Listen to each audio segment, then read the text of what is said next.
Hey everyone, this is Dawn. Welcome to Creating a Family's Weekend Wisdom. This is our time to answer your questions. Along those lines, don't forget you can send in your own question at info@creatingafamily.org. Put something in the Ray line about question for Weekend Wisdom or question or something along those lines. And it will find its way to me and we'll work on getting that question answered.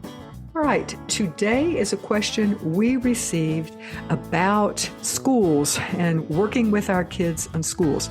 Oftentimes on these Weekend Wisdoms, I am the one who's answering the question, but in this time, we are tapping into the wisdom of Sarah Naish.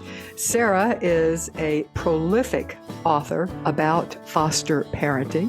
She is from the UK. She has written so many books on foster parenting, including her latest, which is The A to Z of Trauma-Informed Teaching. Sarah is the CEO and founder of the Center of Excellence in Child Trauma. She is also the adoptive parent of 5 siblings. She was a former social worker. She has done it all. She is terrific. So we ask her this question. We adopted our son at 2, but we were his foster parent since he was 3 months. He is now in 2nd grade and is really struggling in school, both academically and with bad behaviors. His teacher is not open to hearing me talk about trauma and how his trauma is impacting his learning and behavior. I think she thinks that since he has been with us almost his entire life, that he hasn't had trauma. We seem to be getting nowhere with her. Do you have any suggestions for helping her understand that there may be a cause for his struggles other than just being bad?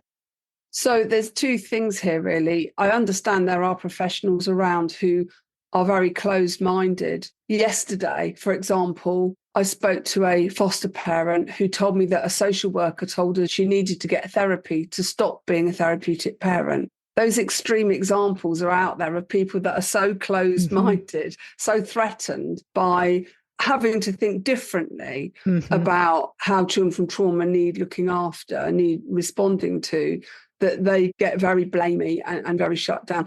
When I had that situation, I changed schools, because if you can't open that person's mind, if they are completely closed off to it and they are stuck with, it's your fault, you're the parent, you are causing this. If you've given them resources, because there's loads of research and stuff out there about in utero trauma and the impact of early life trauma, there's a ton of stuff out there. We've got lots of stuff out in ATP, and I'm sure you've got a lot of stuff as well, Dawn. Yeah, we do. Yeah, if you've given that to the teacher and they've got their fingers in their ears going blah, blah, blah, we have to go somewhere else. But with a child who's really struggling behind with everything, I don't know if you have these in the US, but we have farm schools. So when COVID happened, a lot of farm schools opened, and many of our adopted and foster children are thriving in farm schools where they go maybe 2 or 3 days a week. And a lot of it's very outside, very open air, and they're much calmer. So we don't have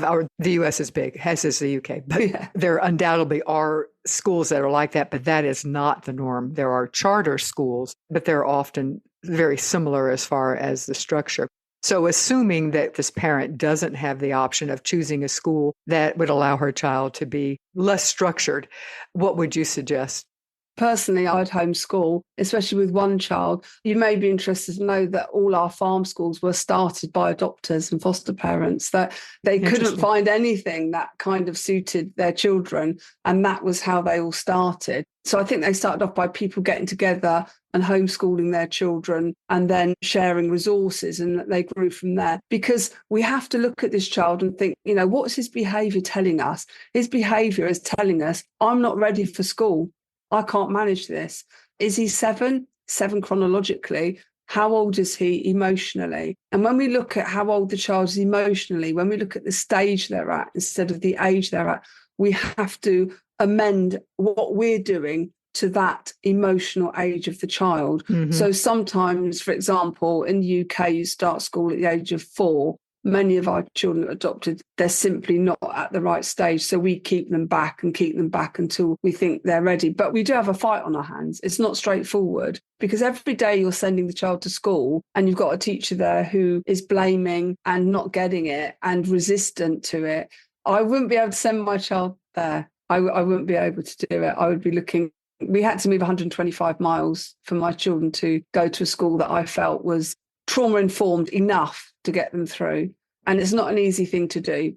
One thing I would throw out is that from my experience, this child's in second grade. It could be that teacher, and that in third grade, you would not have a teacher who is struggling with that.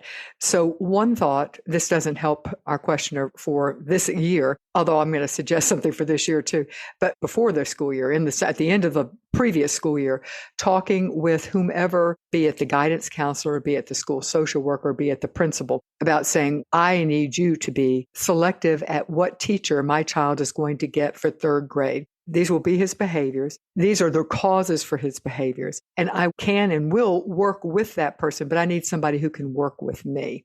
I have found that to be very successful without having to move schools.